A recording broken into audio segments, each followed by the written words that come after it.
Hello students, this is C Yashoda Sharma from my future academy. Previous video में हमने देखा था कि कितने कितने टाइप से हम हमारी इंफॉर्मेशन को प्रेजेंट कर सकते हैं, डेटा से या फिर हम ग्राफ से कर सकते हैं या टेबुलर फॉर्म से कर सकते हैं। अब हम यहाँ पे देखेंगे कि what are the prerequisites of collecting and representing the data on diagrams, graph and chart. Prerequisite मतलब प्री कंडीशन, हमें क्या क्या ध्यान में रखना होगा कोई भी डेटा को कलेक्ट करने से पहले और कलेक्ट करने के बाद उस डेटा को प्रेजेंट करने, मतलब हम उस डेटा को ग्राफ पे प्रेजेंट करें या ग्राफ पे चार्ट करें, ग्राफ पे प्रेजेंट करें या चार्ट पे प्रेजेंट करें, राइट। सो हमें ये देखना होगा कि कलेक्ट करने से पहले हमें क्या चीज़ों को ध्यान रखना है। फर्स्ट, सोर्स ऑफ इंफॉर्मेशन, कि आप सोर्स मतलब कि कहाँ से इंफॉर्मेशन कलेक्ट कर रहे हो। सो आप जहाँ से इंफॉर्मेशन कलेक्ट कर रहे हो वो सोर्स बहुत ही रिलायबल और यूनिवर्सली एक्सेप्टेड होना चाहिए। रिलायबल मतलब कोई फेक नहीं होना चाहिए, और यूनिवर्सली एक्सेप्टेड मतलब ऐसा सोर्स जिसको पूरी दुनिया एक्सेप्ट करती है। फॉर एग्जाम्पल, सपोज आपको ग्रोथ और डेवलपमेंट देखना है इंडिया का। अगर आपको जानना है कि इंडिया कितना डेवलप कर रही है तो आप क्या देखोगे? Economic survey of India.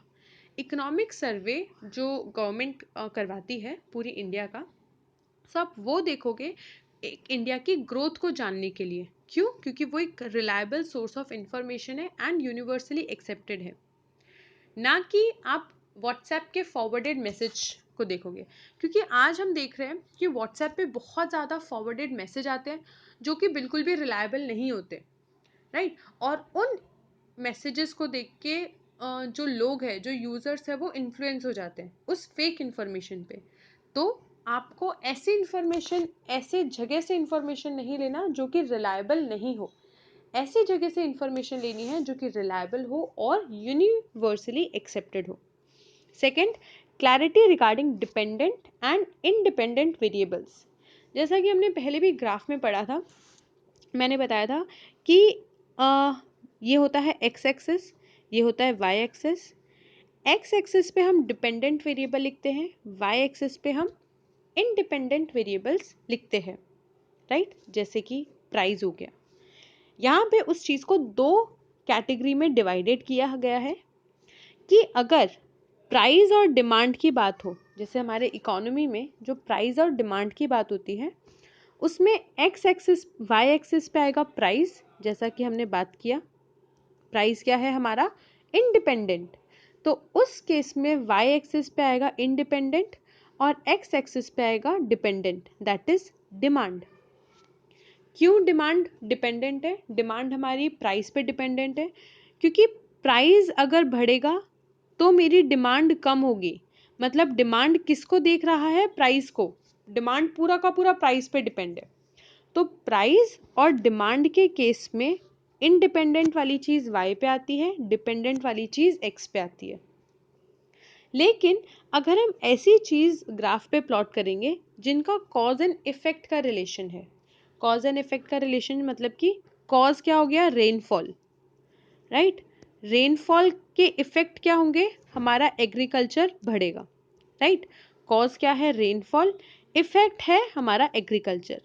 तो अगर कॉज एंड इफेक्ट का रिलेशन है तो उस केस में एक्स एक्सिस पे आता है हमारा कॉज और वाई एक्सिस पे आता है हमारा एग्रीकल्चर। इस केस में हमारा जो रेनफॉल है वो इंडिपेंडेंट है। इंडिपेंडेंट होने के बावजूद भी वो एक्स एक्सिस पे आएगा, राइट। और एग्रीकल्चर डिपेंडेंट होने के बावजूद भी वाई एक्सिस पे आएगा। तो यहाँ पे हमें दो चीज़ ध्यान रखनी है। अगर डिमांड, प्राइस और डिमांड का रिलेशन है तो उस केस में इंडिपेंडेंट वाई पे आता है, डिपेंडेंट एक्स पे आता है। लेकिन कॉज एंड इफेक्ट का रिलेशन है तो उस केस में उल्टा हो जाएगा। डिपेंडेंट हमारा वाई एक्सिस पे आएगा, एग्रीकल्चर डिपेंडेंट है रेनफॉल पे, और जो इंडिपेंडेंट है वो आता है एक्स एक्सिस पे। इंडिपेंडेंट कैसे हुई रेनफॉल? क्योंकि ऐसा नहीं है, रेनफॉल किसी पे डिपेंड नहीं करती कि भाई आप ज़्यादा प्रेयर करोगे तो रेनफॉल होगी, या फिर चलो इस साल एग्रीकल्चर नहीं हुआ तो बारिश आ जाएगी। ऐसा नहीं होता। बारिश को जब आना है वो तब आएगी। बारिश एग्रीकल्चर पे डिपेंडेंट नहीं है, लेकिन एग्रीकल्चर रेन पे डिपेंड है, राइट। सो ये हो गया डिपेंडेंट और इंडिपेंडेंट का रिलेशन। प्राइस एंड डिमांड की बात करें तो वहाँ पे अलग इफेक्ट रहेगा, और कॉज एंड इफेक्ट की बात करें तो वहाँ पर अलग रिलेशन रहेगा, राइट। सो ग्राफ प्लॉट करने से पहले हमें इस चीज़ को ध्यान रखना है, clarity regarding dependent and independent variables. Next, selective approach scale. आपको जैसे पता है कि जो हम ग्राफ बनाते हैं वहाँ पे इन हर जो सेंटीमीटर्स है उनकी हम कुछ वैल्यू दे सकते हैं। कब? जब हमारे पास टू लार्ज डेटा हो। जैसे कि हम बात कर रहे हैं 1000 10,000 यूनिट्स, तो हम इस तरीके से नहीं कर सकते 1 2 3 4 और हम 10,000 तक लेकर गए, क्योंकि बहुत ज़्यादा हो जाएगा। इसीलिए हम क्या करते हैं, हम हर एक यूनिट को कुछ यूनिट्स दे देते हैं, हर एक सेंटीमीटर को कुछ यूनिट्स देते हैं। जैसे अगर ये 10,000 सपोज 1 लाख है, तो मैं क्या दे सकती हूँ, हर एक यूनिट को 10,000 यूनिट्स। जैसे कि आप 5 ईयर्स की बात कर रहे हैं, राइट, कि 5 ईयर्स की बात करें तो हम ऐसे नहीं कर सकते 1 ईयर 2 ईयर 3 ईयर 4 ईयर, मतलब ऐसा हो सकता है, ये हो गया 5 ईयर्स। लेकिन हमारे पास सपोज 1000 ईयर्स है, तो ये 1000 ईयर्स तक नहीं जा सकते। तो इस केस में हम क्या करेंगे, हर एक यूनिट को 5 ईयर ले लेंगे। तो उससे क्या करेंगे, हम यहाँ 5 से स्टार्ट करेंगे, 5 10 15 20। क्यों? क्योंकि यहाँ के जो हर एक सेंटीमीटर है उसको मैंने 5 ईयर्स कंसीडर कर लिया। हर एक सेंटीमीटर को अगर मैं 10,000 यूनिट्स कंसीडर करूँ तो मेरा जो फर्स्ट है वो कहाँ से स्टार्ट होगा, 10,000 से, तो वो इजीली ऊपर 1 लाख तक जा सकता है। तो यहाँ पर बोल रहे हैं कि आप जो स्केल्स को सिलेक्टिव स्केल को अप्रोच को यूज़ करो, तो आप बहुत ही अच्छे से उसको यूज़ करना, बहुत ही प्रॉपरली यूज़ करना, ताकि आपका ग्राफ अच्छी तरीके से प्लॉट हो सके। अब हम कुछ ग्राफ के बारे में बात करेंगे। Graph is divided into 3। हमारे पास 3 टाइप के ग्राफ है, bar graph, grouped bar graph, pie graph, या फिर हम डायग्राम भी बोल सकते हैं, bar diagram, grouped bar diagram and pie diagram. Bar diagrams in bar की तरह होता है, इन पिलर्स की तरह होता है। ये रेक्टेंगुलर पिलर्स को ऐसे, ये पिलर्स को बार बोला जाता है, राइट। जब हम हमारे डेटा को इन बार के फॉर्म में प्रेजेंट करते हैं तो वो हमारा हो जाता है बार डायग्राम, राइट। जैसे कि यहाँ पे हमारे पास ईयर है और प्रोडक्शन है, तो यहाँ पर इस तरीके से हम प्रेजेंट करेंगे। ईयर्स को नीचे प्रेजेंट किया गया है और प्रोडक्शन को यहाँ पे प्रेजेंट किया गया है, राइट। जैसे जैसे ईयर बढ़ेगा हमारा प्रोडक्शन इंक्रीज होगा। ईयर्स नीचे है, प्रोडक्शन ऊपर है। ये हमारे पास टेबल अवेलेबल है, और सिंपली हमें क्या करना है, 1970 टू 1971, तो हमने इन दो यूनिट को 70 71 लिया। फिर हमने दो ब्लॉक को, यहाँ पे हमें हर ब्लॉक को 2 इफेक्ट लेना है, यहाँ पे 80 81 90 91, और इस तरीके से हमने यहाँ पर हमारे प्रोडक्शन की वैल्यू लिखी। कहाँ तक है, 23 36 55 69 80, तो हम इसको 10 के फॉर्म में ले सकते हैं, 10 20 30 40 50 60 70 80 90 100, राइट। हर एक सेंटीमीटर को यहाँ पर हम 10 टन्स ले रहे हैं, राइट। ये हमारा इस तरीके से हम बार को प्रेजेंट कर देंगे, हमारा हो गया bar graph. Second, grouped bar diagram, जहाँ पर हमारे पास जो डिपेंडेंट वेरिएबल है वो एक से ज़्यादा वेरिएबल है। ये ईयर हो गया हमारा इंडिपेंडेंट वेरिएबल, क्योंकि साल तो एक ही है, लेकिन हर साल में हम यहाँ पर देख रहे हैं कि लिटरेसी रेट कितनी कितनी है, मेल में, फीमेल में और टोटल में। तो यहाँ पर हमारे पास 3 इंडिपेंडेंट वेरिएबल है।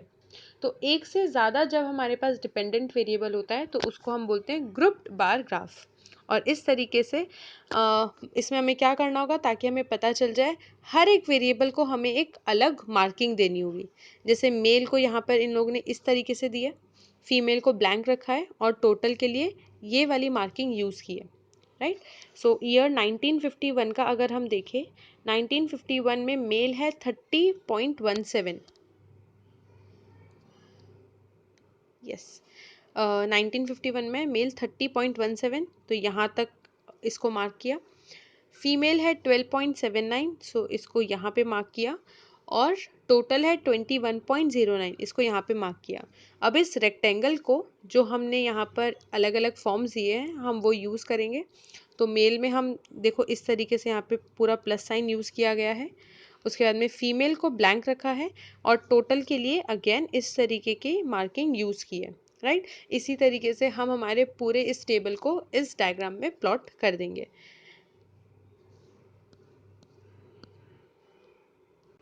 जो चीज़ आपको ध्यान रखनी है वो ये है, सबसे फर्स्ट बार डायग्राम में आप वाई एक्सिस एक्स एक्सिस पे आपने क्या प्लॉट किया है, वाई एक्सिस पे क्या प्लॉट किया है, ये आपको यहाँ पर शो करना है। कौन सी चीज़ के लिए आप क्या मार्किंग दे रहे हो वो शो करना है, और आप क्या स्केल यूज़ कर रहे हो आपको वो भी शो करना है। इन सबके अलग अलग मार्क्स होते हैं और ये उतना ही इम्पॉर्टेंट है जितना ये ग्राफ बनाना इम्पॉर्टेंट है, राइट। ग्राफ में आप क्या ध्यान रखोगे, जहाँ पे आपने ईयर लिखा है वहाँ पे आप ईयर लिखोगे, यहाँ पर आपने जो डिपेंडेंट वेरिएबल लिया है वो लिखोगे, ऊपर Y axis X axis and also arrows, यहाँ पर ये एरो ख़त्म करना भी उतना ही ज़रूरी है, राइट। सो ये छोटी छोटी चीज़ें हैं जो आपको ध्यान रखनी है कोई भी ग्राफ कोई भी डायग्राम बनाते हुए। Next, pi diagram. Pi diagram is also the simplest one. इसके अंदर हम हमारी वैल्यूज़ को पूरा कन्वर्ट कर देते हैं, प्रोपोर्शनेटली इसमें कन्वर्ट करते हैं, राइट। सो यहाँ पर ये जो वैल्यूज़ दी हुई है वो इस सर्कल में प्रोपोर्शनेट में कन्वर्ट प्लॉट कर दी जाएगी। सो ये हो गए हमारे 3 types of graph. Next is importance of economic, जो कि will cover in the next video.